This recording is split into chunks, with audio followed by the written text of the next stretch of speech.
SwayamPrabha. Digital India. Educated India.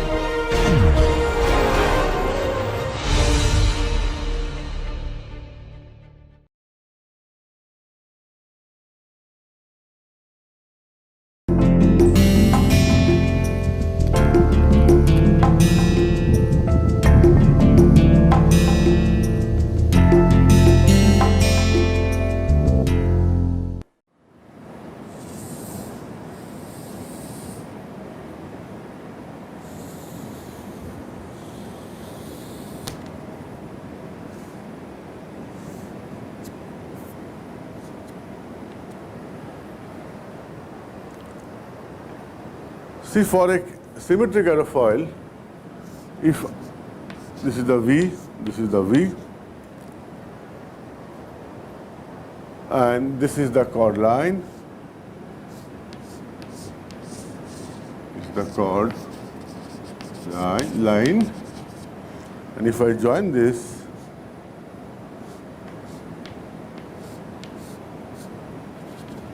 this is the chord line. What do we notice here? Remember, chord line we defined as, if you join leading edge and trailing edge by straight line, that becomes the chord line. Similarly here, the leading edge and trailing edge have joined, and that becomes the chord line for a cambered aerofoil. This is cambered, and this is symmetric.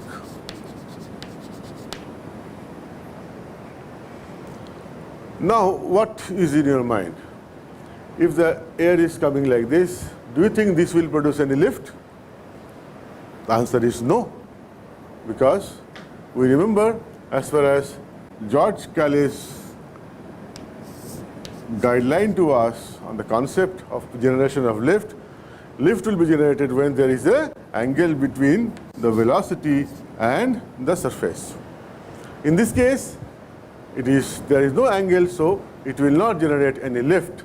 So if I draw CL, which is nothing but lift divided by half rho V square S versus angle at alpha equal to 0, I will also get 0 lift or 0 CL.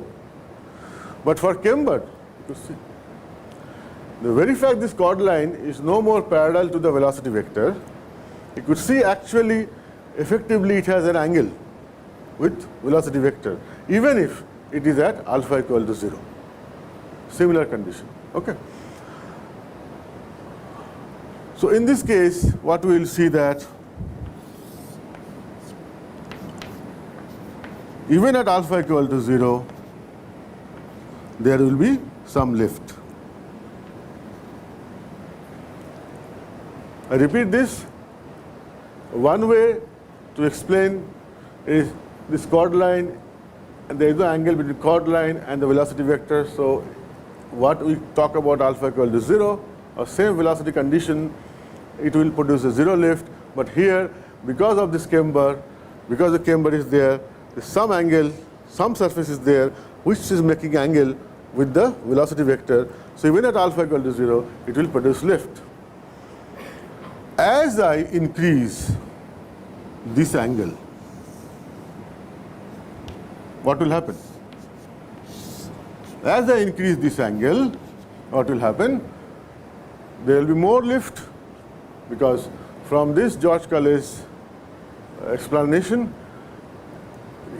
the lift will be function of angle for a given area, given other conditions. So as I increase the angle, the lift will increase. So you will find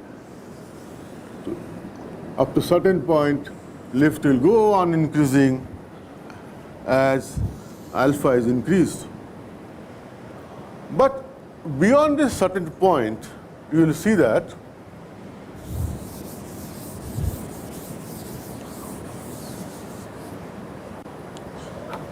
beyond a certain alpha, you will see that lift is no more increasing. In fact, it is going down like this. Similarly for here, going down like this. What exactly is happening? Typically here, if I see, there is a limit which we call alpha stall, and this value we call CL max. Similarly, here you call it alpha stall, and this is CL max.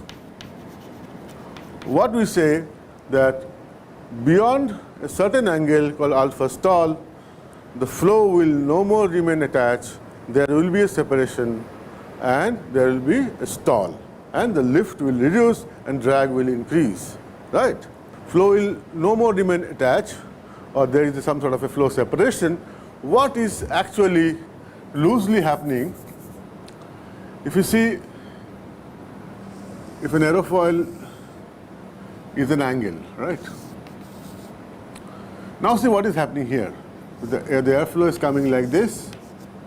Now as it comes backward, it's a relative air, right? What again we are seeing that if I take a control surface, I see here as the air particle moves in the backward direction, the area at 1, 2, 3, 4, all this station, the area is going on increasing for a given control surface. So area increasing means the velocity V1, V2, V3. So V1 is greater than V2, V2 is greater than V3. That is, as area is increasing S, so maintain the same amount of fluid flow, the velocity has to reduce. So V2 will be less than V1, V3 will be less than V2, V4 will be less than V3. And this implies the pressure at 3 is greater than pressure at 2, pressure at 2 greater than pressure at 1. So it will experience a adverse pressure gradient, okay? Or at this stage we only talk about adverse pressure, and this adverse pressure will try to discourage the fluid particle to move in this direction, and moreover, because of skin friction, already some part of energy of the fluid is taken out. So there will be an angle at which the flow will not be able to move backward. At some point it will separate, right? And that is, we say the flow is no more attached. Stall is much more than this, but we need to know that when you are talking about this zone where it is almost linear, I am talking about attached flow. And when I am talking here, I am talking about separated flow. There is a sophisticated aerodynamics to explain all these things. We are not going deep into it. We only need to understand one thing, that for symmetric aerofoil,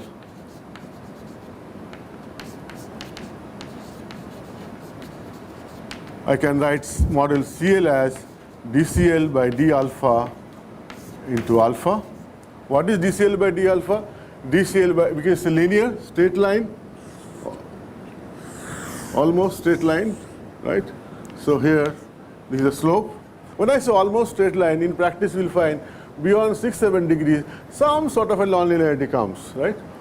So, but we are assuming here, up to this point, this is straight. So I can write CL as slope of this into alpha. But for cambered aerofoil, I will write CL as CL naught plus CL alpha into alpha.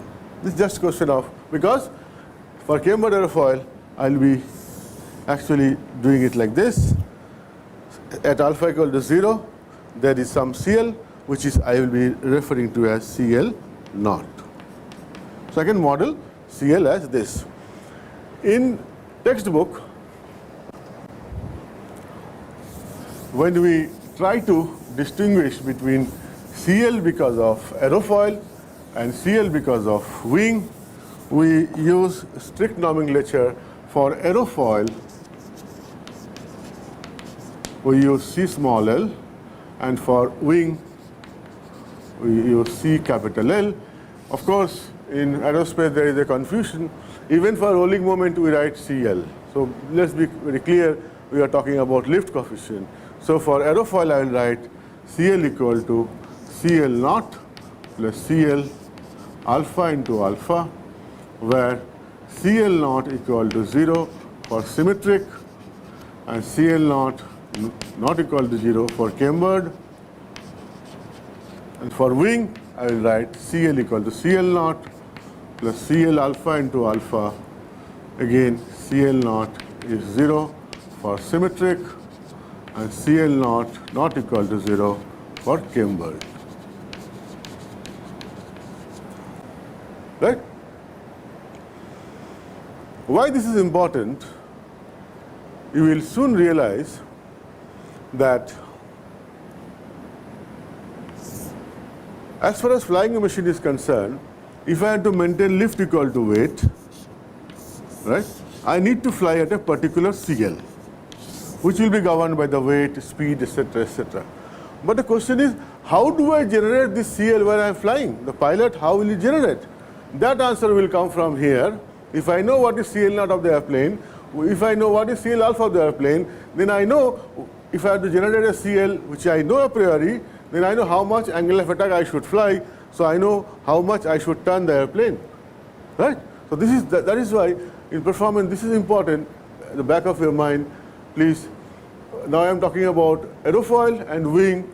For the whole aircraft, we'll try to find out. For whole aircraft, we'll try to find out. For CL aircraft, what is CL naught of the aircraft and what is CL alpha of the aircraft into alpha. Please see the distinction. First one is aerofoil, second one is wing, and third one I am talking about aircraft. But now what is the difference between aerofoil, wing and aircraft? Why we are using these three terms? Let us see that. When I am talking about aerofoil, imagine aerofoil is basically a 2D concept, right? 2D. That is, imagine this is, you have seen this an aerofoil shape, and imagine this having a span infinite, that is infinite here, infinite there. So what is the basic message is, as the flow is coming like this, it has no way to go towards cross, right or left. So always the flow is over the each aerofoil section. So there are no flow around right or left because these are infinite span. So that is why we call aerofoil is a 2D concept, right? But in actual practice, what happens? See, when I come to the wing from here, when I come to the wing, many textbooks use a word called finite wing. This finite comes from here, the aerofoil, they are infinite span. So no cross flow is allowed, only all the flow are along the chord of the aerofoil, right? Now when there is a finite wing, that means this is not infinite. Let us see what happens. If it is flying at an angle like this, the pressure here is more than the pressure on the top. That is why there is a lift. As I come near the tip of the wing here, what happens? Here the pressure is more and pressure is less. So air will try to come from the bottom to the top, and they go on forming a vortices like this, right? And since they go as a rotational, go into a rotational motion, vortices are formed. So rotational kinetic energy is required, and that comes at the cost of the energy of the airplane. So we call this actually induces drag, right? So that is why in finite wing we have wing, tip, vortices. If I draw the diagram, if you see, this is the wing cross section I am drawing. This is the span.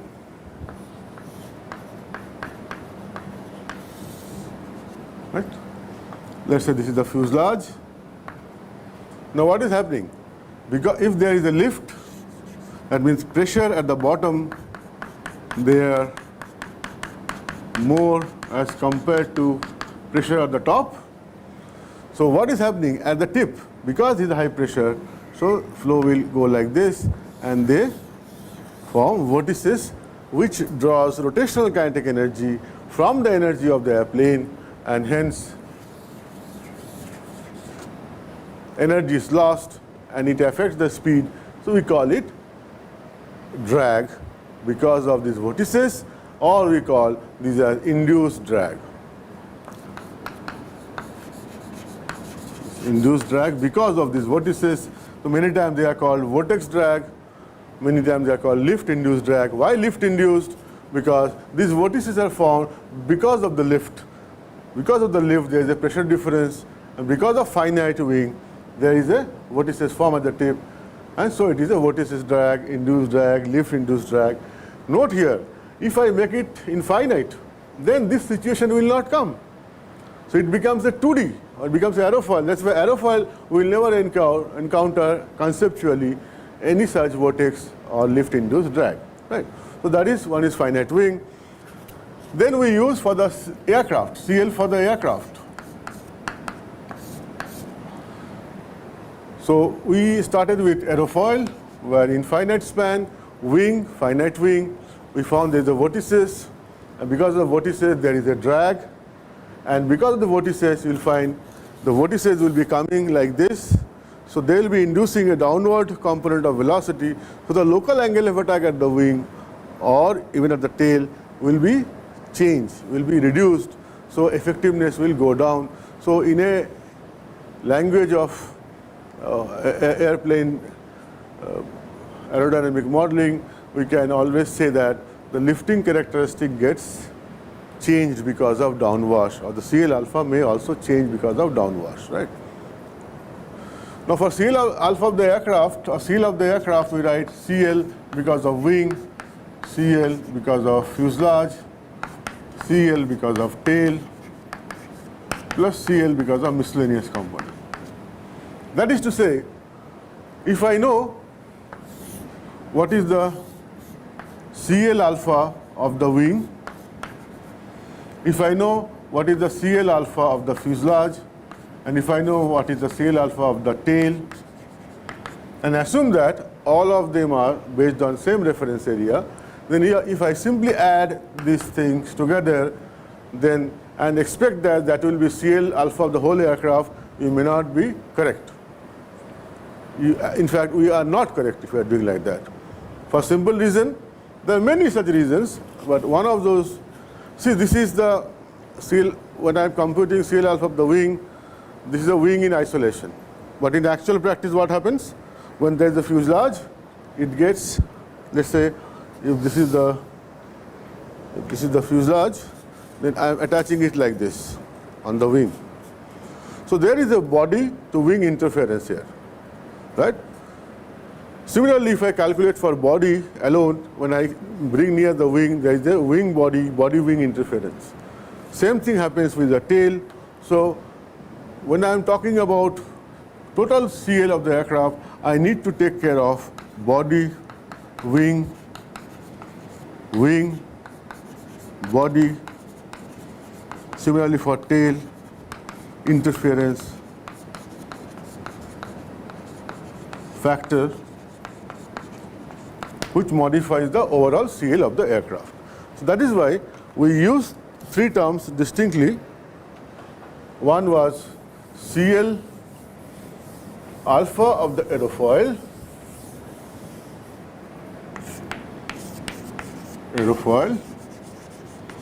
understanding very clear, this is a 2D flow, that is, there is no cross flow like this, right? Second thing, where you use small l, CL capital alpha for a finite wing, where because of finite wing there will be vortices that will affect the drag and the lift curve slope depending upon the size. And third one is a CL alpha of the whole aircraft, which will be sum of CL alpha of the wing plus CL alpha of the fuselage plus CL alpha of the tail plus any other components are there. But we should be very careful that we have appropriately taken the interference factor between body, wing body, tail body, body tail, all in together, right? If I come back to CL again, I said this lift by half rho v square free stream into S reference, right? Similarly, you said CD as drag by half rho v square S reference Again, this is free stream. We have been using the word free stream, right, and talking about S reference. Let us understand what are these things. Let us draw an aircraft.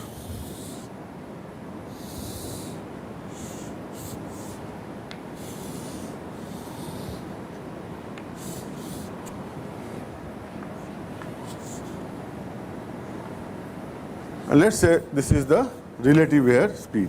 Textbook, always you will see V infinity is written to explicitly mention that this is the free stream condition. What is the meaning of free stream condition? We are trying to address that. If I come close to this body, so here, here, here, here, what will happen, you see? Or here, for that matter. If this is V1, and if I take this point 2, will the velocity at point 1 and point 2 be same, or speed at point 1 and point 2 be same? We could see very clearly at point 2, because of the contour of this fuselage, there will be a change in speed here, because you could see at this point, again the area goes on decreasing. If I take control surface, there is a natural tendency for the flow to accelerate. I am talking about low speed flows, right? Okay.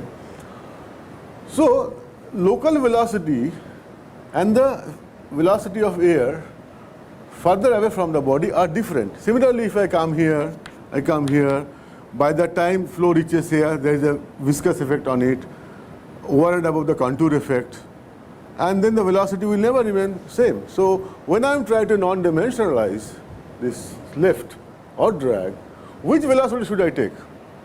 Because at each point the velocities are different. That is why we take the free stream velocity, and the understanding is this: it is at a very far away from the body, so that there is no influence on the speed of the free stream. So it remains constant. That is why we talk about free stream, so that we can define a non-dimensional quantity consistently. Now, S reference for aircraft, S reference is the wing area.